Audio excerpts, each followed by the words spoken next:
Hey everyone, welcome back to my YouTube channel Mannu Issue ACCA classes. So in this video, I will be explaining the further rest of the question from the Kaplan Kit of F3. And in my previous video, I have been covered up to question number 80. So in case you have been missed out my previous video, don't worry, you will get the link blinked over your screen on the left hand side. You can access those video and from those link, or you can go through the playlist on my YouTube channel and you can access all of the video at the free of cost, right? So now, before starting the today video, first of all, I hope for all the viewer watching me from the Nepal and the India, their festival has been over. So last 2 months was the festival week for the people of these two countries. So I hope all things have been spent very well, and now I have been also been absent from the last few days in relation to those festival, right? So I'm back again and will be continue to make my video. Okay, so in case you have been not subscribed to my channel or watching my video for the first time, do not forget to subscribe my channel, and as well don't forget to hit the bell icon for more updates, right? So let's start the today video. So question number 18, what the question is saying, during the year, Ali made the following accounting entries to correct the cash proceed received upon disposal of an item of machinery. So Ali is a person who has disposed or sell out the machine and once the machine has been sell out, the Ali need to write up this machine from the book. Need to omit or we can say we need to remove those plant and machinery from the list of books of account, right? And by disposal of those machine, the Ali might has received the cash in return, right? So what the Ali did, Ali has passed the following journal entry to record this transaction of sale. Right, Ali had debited the bank by $2,500 and credited the sales revenue $2,500. Right, so let's see whether this journal entry that has been passed, posted by the Ali is correct or not. So obviously it's incorrect, and that's why question is asking to identify how to correct this entry. Right, so let's forget about what the Ali did and let's start our own. So Ali has disposes the plant and machinery, isn't it? Right, and the plant and machinery is the asset, right? So if we are adding or if asset increase, what will be the consequences? Obviously our asset is the debit, and if asset is increasing, that means debit part will be increasing. We will debit the asset, right? So other thing, in case of now we are making disposal of the asset, right? So we need to remove from the book of account, isn't it? So now instead of debit, we will credit the plant and machinery which has been disposed of, right? So now in return, we are selling out the plant and machinery. So in return, we might be receiving the cash, or the person to whom we have been sold out the plant and machinery, they might transfer those amount to our bank account, right? So or else what he can do is he will say, okay, I will pay your amount after certain days. So in that case it will be booked as the receivables, right? So but the possible consequences or the possible laser that will be hit on the debit side will be either bank or cash, or it will be receivable from those particular party name. Okay, so this might be the case, right? So now let's move to what the Ali did. I hope my screen is visible to everyone. So Ali had debited the bank by 2500 and credited the sales revenue. So what the Ali did? So this one is the correct entry, right? Correct entry. And for those students who are doing this kind of question for the first time, don't panic. You need to just go through the way which I am doing right now, so that you will have a clear picture. And once you start practicing the question few more, you will be more familiar and your mind start working without any pen and paper. I know the exam is without pen and paper. You might be wondering, so if we are solving like this, it might be time consuming and all. Obviously, in the start, our learning curve is at the initial phase. So it may take a time, but with the passage of time, the more you practice, the more your brain will work accordingly and you can solve the question without pen and paper. Trust me. Okay? So now Ali did. Ali did. Okay, so Ali has credited the sales revenue. But see, what you need to think is, in order to credit the sales, the nature of business should be the similar kind. Like he is buying the plant and machinery and selling it out. That's it. That means what I mean to say is the main operating income that Ali is earning is from the selling the plant and machinery. That's all. But if it is one of the transaction, in that case you can't credit the sales revenue. It's a one of the transaction, so it's a non-operating income, right? So as in the question is silent in this matter, what's the nature of the business of the Ali? So what we assume, this is not the selling the plant and machinery is not the operating income of for the Ali. It's a non-operating one. So our correct entry is as I said earlier. So we need to correct this entry, right? This one is correct. Let me put the green color. Yeah, this one is correct and this one is incorrect. So as sales revenue has been credited, and sales revenue credited means sales has been increased. So now we have to reduce the sales amount. And how we will do that? Simply by debiting the to correct. To correct the entry, what we will do? We will first debit the sales revenue. Okay, and on the credit side we will have our plant and machinery because it has been sold out, so we need to remove from the books of account, right? So let's find out this option whether it's on our option listed or not. So option A says accumulated depreciation and credit disposal of plant and machinery. So but somehow this is correct. If we have been booked the accumulated depreciation, that also need to be removed, but this will not correct your sales revenue which has been credited, right? So this is not correct. Regarding B, obviously debit sales revenue will correct this entry, the incorrect one. But again, crediting the bank account will reduce our bank account. But this is not the case. The bank account, the cash process has been received in the bank, so we need to debit the bank or cash, right? So this is not correct.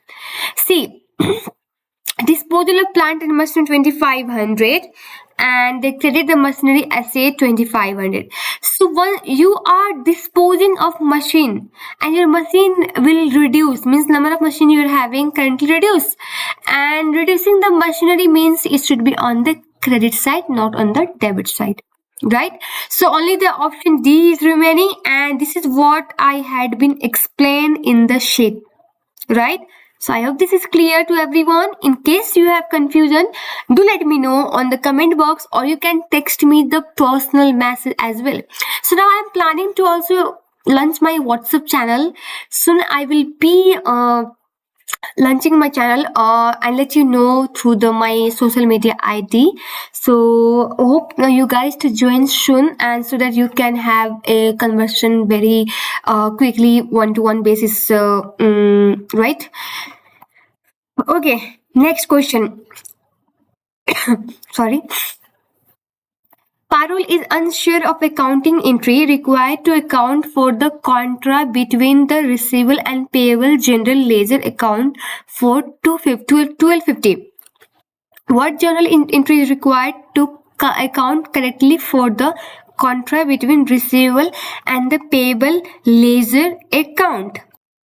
So many of you guys not be aware of contra entry, and you will have a more details of about this topic in the receivable and payable chapter, but I will brief a little bit now for this question.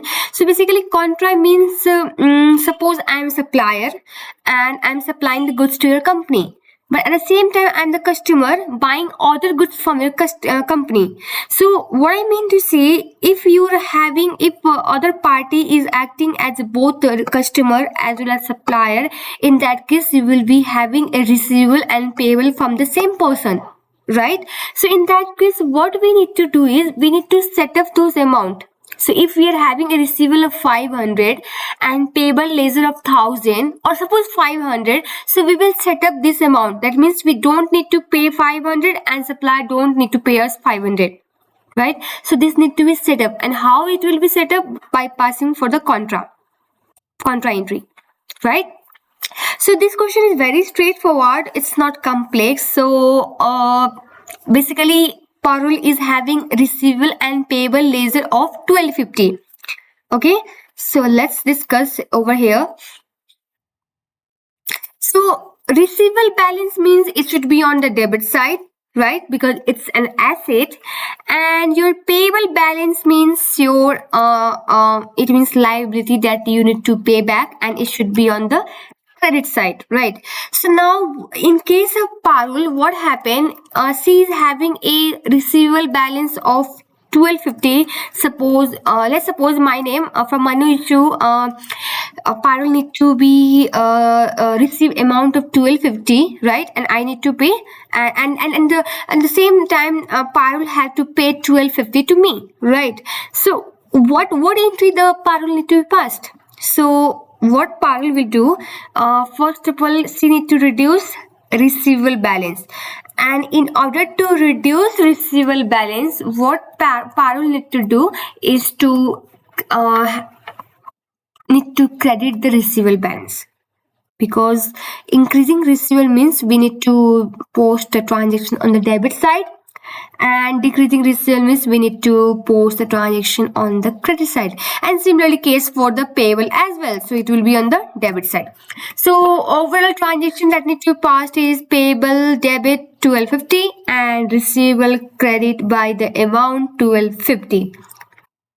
So let's have a look on the question option.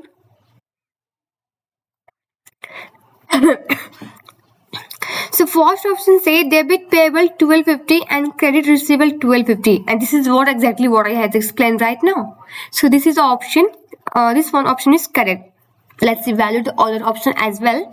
So B, debit trade payable ledger 1250 and credit trade receivable ledger 1250. So basically this one is related to the one client as per my understanding, but I need to double confirm, and I will confirm. And this one is related to the overall supplier, means grouping the all the supplier, basically what I mean to say. So right, so we don't need to reduce the payable balance of all the ledger, right? And we only need to reduce the payable and receivable balance from that particular person, that particular entity, right? So it's incorrect. And from the C option, so debiting receivable means it will increase it further, and crediting payables will increase its balance further, so it's incorrect.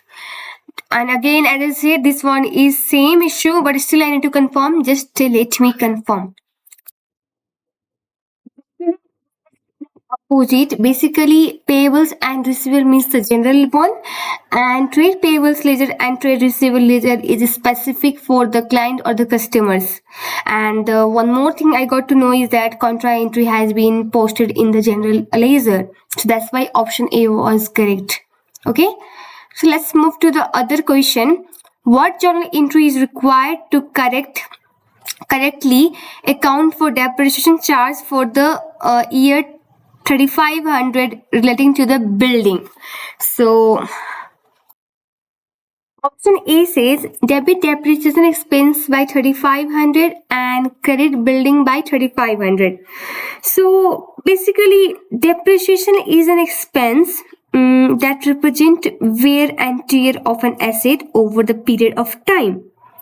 And to correct way of recording the depreciation is by debiting the depreciation, and that means this increase our expense on the income statement, or we can say P&L, right? So basically it will reflect the cost of using the what it was building. So building for the year, right?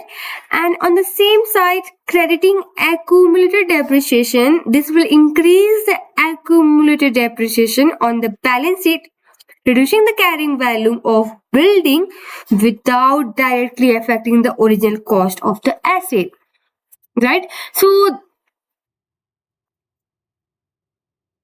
but in our option A, they are debiting the depreciation expense and crediting the building. So we have not disposed the building yet. What I say in the earlier question, in question number 81, I think. So basically building is an asset, isn't it? And if we need to increase the asset, it should be debited. If we need to decrease the asset, it should be credited. So here we are crediting the building. So that means building has been disposed of by 3500. But this is the case? No. So this is incorrect. So according to the option B, debit building 3500 and credit building, credit accumulated depreciation. So again this is incorrect. Why? Because we do not debit the building account. Debiting the building means we are increasing the asset. But depreciation is charged. Why? Just as I said, wear and tear of an asset. If we are using the asset, its value will reduce, right? So instead of debit, there should be depreciation expense to show this in the P&L, right? So again, this is incorrect. So we do not need to debit the building account. Okay. And one more thing, depreciation is not to reduce the original cost of the asset, but to accumulate in the accumulated depreciation account. We will just simply accumulate those depreciation in the account called accumulated depreciation. We will not reduce the original cost of the building. But in real life, we don't do so. But in our books, you will find so. Okay. Okay, so option C, as I said, this one is correct. Debit depreciation expense 3500. Yeah, and why? Because this will increase the expense on the profit and loss statement, because and this will reflect the cost of using those building for that particular year. On the same side, the credit side, there will be accumulated depreciation, and this will increase accumulated depreciation account balance on the balance sheet. Simply it will denote that to reduce the carrying value of building without directly affecting the original cost of that building, right? So this entry is correctly recorded for the depreciation charge for the particular year, right?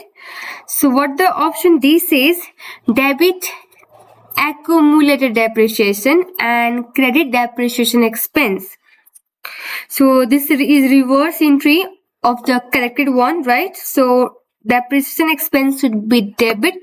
So now we are crediting the depreciation expense in the option D, it means our expense is reducing, which is not the case, right? So I hope this is clear. Next question. What are the accounting entry required to account for settlement of discount received of 250 from the credit supplier? So what are the accounting entries that need to be recorded in the books of account for settlement discount that we receive from our credit supplier? So let's analyze this question from this way, like let's go through the one example. Okay, so suppose I have been purchased certain goods from the supplier and which was costing 1,000. So what will be the journal entry? We will debit the purchase account by the amount 1,000. And suppose we have not been paid yet, and so we need to pay in the future.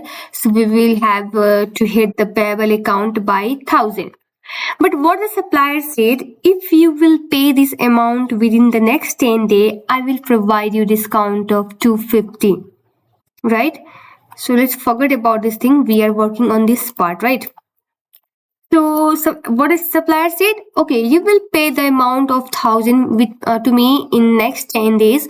I will give you discount of 250. So and you are unsure that whether you will pay or not within 10 days. And by the end of the 10 days, what happened? You have paid this 1,000 amount. I mean, you have been cleared this amount and you received a discount of 250.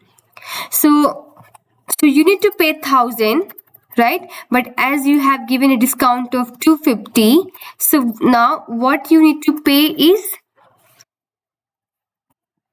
you need to pay 750. So what will be the entry? So now first of all, you have paid the amount. Either you have been paid through the cash or bank, and cash and bank is the asset, and increasing asset means it will be debit, decreasing asset means it should be credit. So now in our case we are paying amount to the supplier, so our bank balance and cash is being decreasing, so we need to credit first bank or cash, right? An amount will be 750, right? But in books you have been booked the amount of payables 1,000, right? So you need to debit that as well. You need to reduce because this has been settled, है ना? So it will be 1,000. So now difference is how much? Of 250.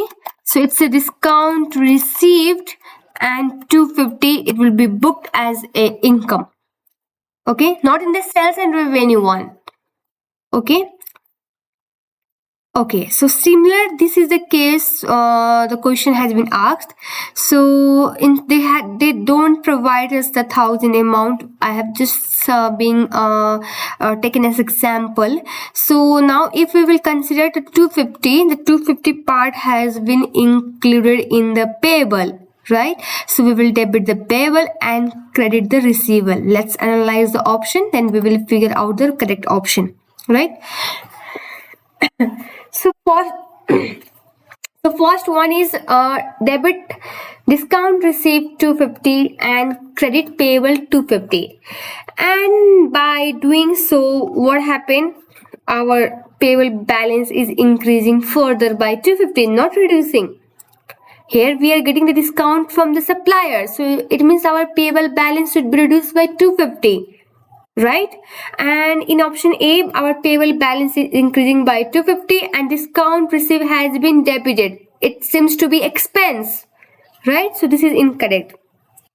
And in the option B, debit payables 250 and credit discount received 250. This is what I have been discussed in the sheet, right? So this one is correct option. So debiting payable 250 means this will reduce the amount owed to the supplier because part of the payable is being settled through the discount, right? And crediting the discount received 250, this record the discount as an income, or you can reduce the expense. as the business saved 250 by paying early, right? And C1 is the opposite of no, this is same as the first one, right? And D, debit payables 250 and credit revenue 250. As I said, it should not be credited to the revenue because uh, settlement discount does not affect revenue. It should be credited to the discount receive account, which is a part of the other income, other non-operating income. Okay, so in revenue portion we only source those income which is from our operating activity, which is from the core activity for or the purpose for which business has been running, right? So it's also incorrect. The next question, Perry made the following accounting entry to the account for the purchase of goods on the credit from supplier. Debit payables 3200, credit purchase 3200. What journal entry is required to correctly record the purchase of goods on the credit from supplier, right? So basically, let's forget about what the Perry did. What the correct entry is? So correct entry.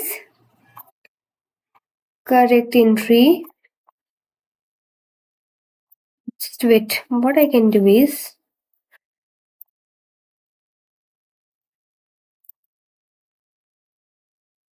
correct entry.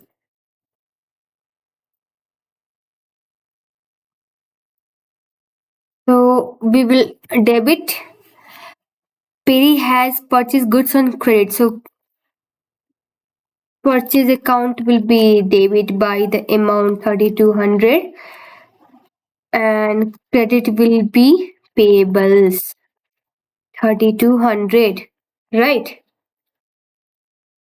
Right, but what the Perry did, Perry has debited the payables, so instead of increasing, Perry has further reduced the payable balance and again credit the purchase account. So instead of increasing the purchase balance, Perry has reduced the purchase amount. So first of all, we need to correct this entry, right? So to correct the Perry entry, what the transaction should be? Debit purchase 3200, right? And credit payables by 3200.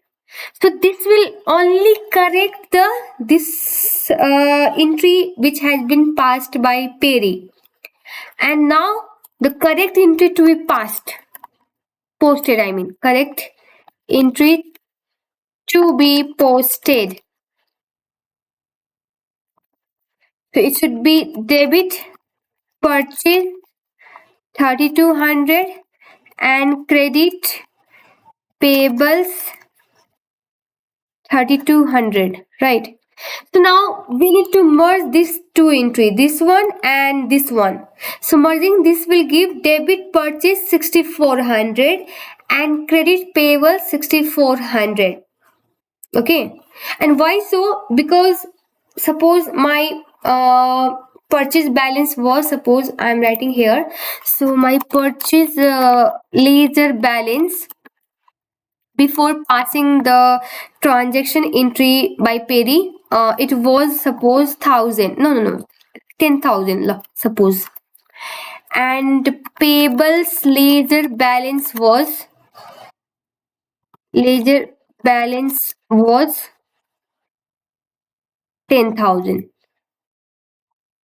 suppose, or we can say 9,000 suppose. Okay, so now this was the before the Perry passing this journal entry.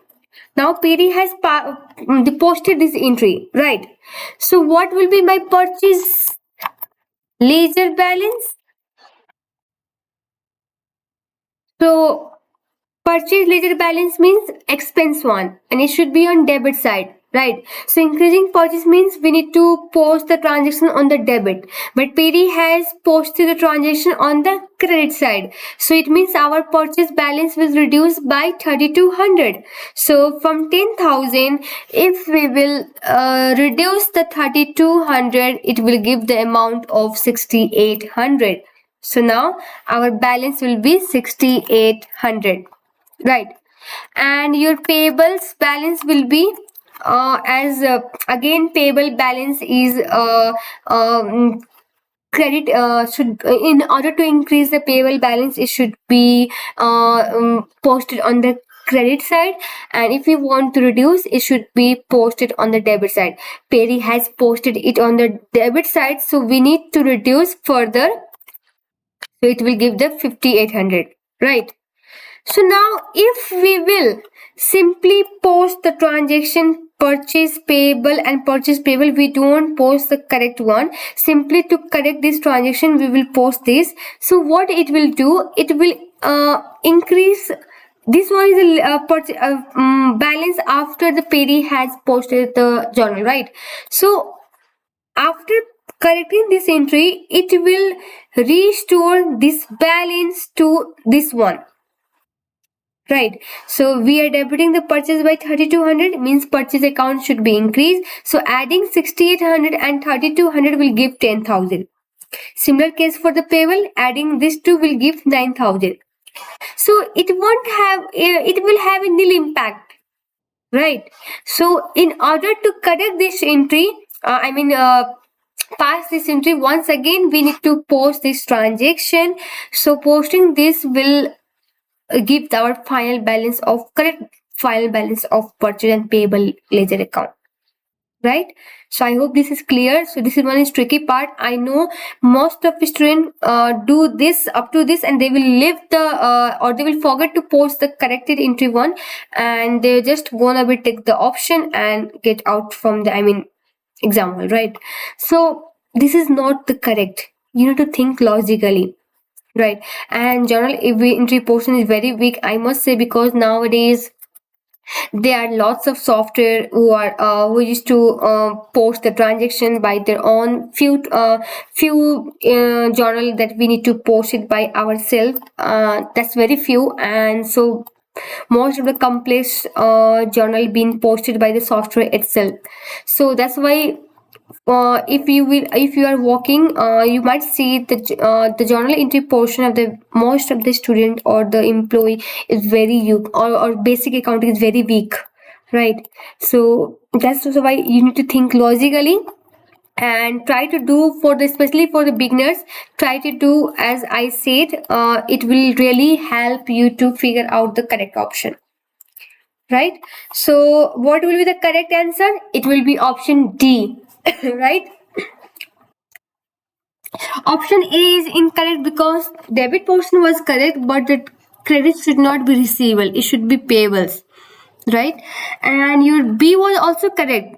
Debit purchase and credit payables, but amount was incorrect.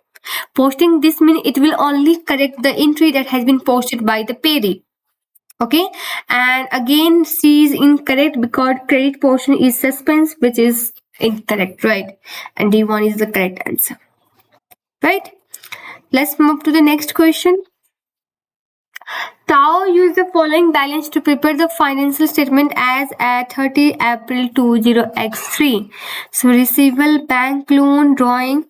The business do not hold inventory, no further adjustment were required. What was the TO closing balance as at 30 April 20x3?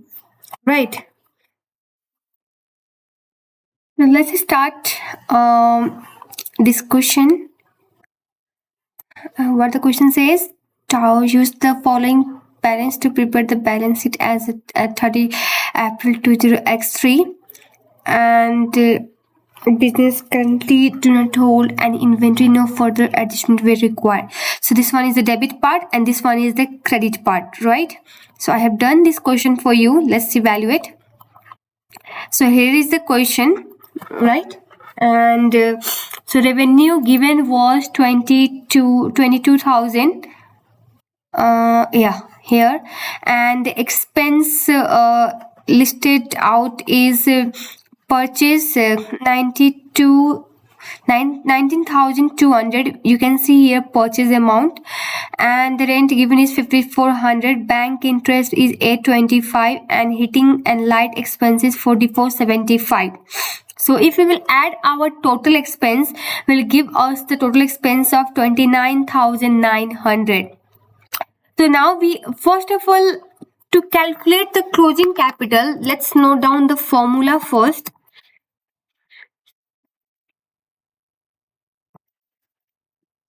So we need to first take the opening capital.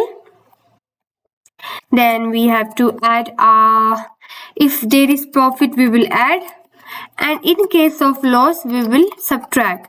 Then we will subtract drawing. Okay, so adding and subtracting it all this, we will get our closing capital, right? So now revenue is 22,000, and purchase expense after totaling is 29,900. So in this way we can calculate the net profit or loss. So revenue minus expense will give our loss of 7,900. So let's, and the opening capital given in the question is plus 12,500 minus 7,900, right?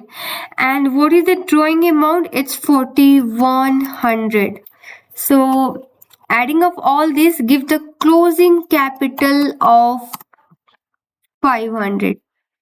I hope this is clear, right? All right. So let's move to the next question. Which of the following item correctly represents the accounting equation? Right. So basically our asset equal A is equal to L plus E, or in case of sole proprietor, instead of E we can call C, because E stands for equity, which is in case of the company, and C stands for capital, which is in case of the sole proprietor, right? So A is incorrect, and according to B it should be plus, not minus, right? So that's why it's incorrect. Again C is incomplete, and D1 is correct. Asset equal to L plus E, as I said, but instead of E we will have capital. This is case for the sole proprietor. Which of the following statement best explain the accounting equation? Accounting equation demonstrate the effect of transaction upon the assets and liability and proprietor capital of the business. Accounting equation demonstrate the impact a transaction on the statement of profit and loss for the year. Accounting equation demonstrate the effect of transaction upon the asset and the income of the business. Accounting equation demonstrate the effect of transaction upon the expense and liability of the business. So evaluating all the four option, we can see in the option the statement talk about the asset as well as liability and as well as the capital, but in the rest of the option you can only see in the B they are talking about profit and loss, C is talking about asset and income, and D is talking about the expense and liability. The rest of the things has not been covered, so that's why B and C, D is incorrect. A1 is correct. 89. Which of the following transaction would have no impact upon total asset within the accounting equation? So, okay, no impact on the total asset within the accounting equation. So, what's the accounting equation? As I said, A is equal to L plus E, right? So, if it is the sole proprietor, in that case, we will omit this by C. Okay, injection of the cash into the business by the owner. So if business owner is injecting the cash into the business, so this will increases just a second. So this will increases the total asset called cash and increases the capital or equity. So there is increase in the total asset, right? And According to option B, a receipt from the credit customer paying the amount due. So the transaction will be like this involves receiving the cash from the customer who owes the business money receiver. So accounting it entry would be debit cash, it will increase the asset, and credit will be receivable. Initial entry will be sorry, I mean to say initially we have recorded the debit receivable and credit sales. So as we are receiving the amount from the customer, so it will be debited cash, as it will increase the asset, and credit the receivable, so it will decrease the asset. So since both the cash and asset as well as receivable, another it is also the other asset, so are the part of the total asset, right? So what I mean to say is, so if we are in option A, if we are injecting the cash, in that case our total asset cash will increase along with our equity capital will increase. But there will be impact on the transaction. But in case of receipt, receipt from the credit customer, so in that case what happened, first of all we are receiving the amount in the bank or either through cash, it will have impact on the asset. At the same time our receivable balance will reduce, so it will have impact on the receivable, so which is also an asset. So the impact is only on the asset side, therefore it will have no impact upon total asset, right? So that's what I mean to say. See, saying the settlement of outstanding payable to the credit supplier, this will reduce our cash, which is an asset, and also reduce our liabilities. So while it affects the both assets and the liabilities, so total asset decrease because cash is paid out. So D is talking about purchase of machine on the credit. This will again increase the asset machine and increase the liability payables. So total asset increases, and other side impact is on the liabilities. So evaluating the four option, B has no impact on the total asset, making it correct answer, right? So since my headphone battery is low, so audio might not be audible, so I need to stop the video right now here, and in next video we will be covering the rest of the question and closing this topic. So I hope guys you have this video have been useful. So please subscribe my channel and share it to your friend who is appearing for the FA exam. So thank you so much guys for watching my video. Have a good day.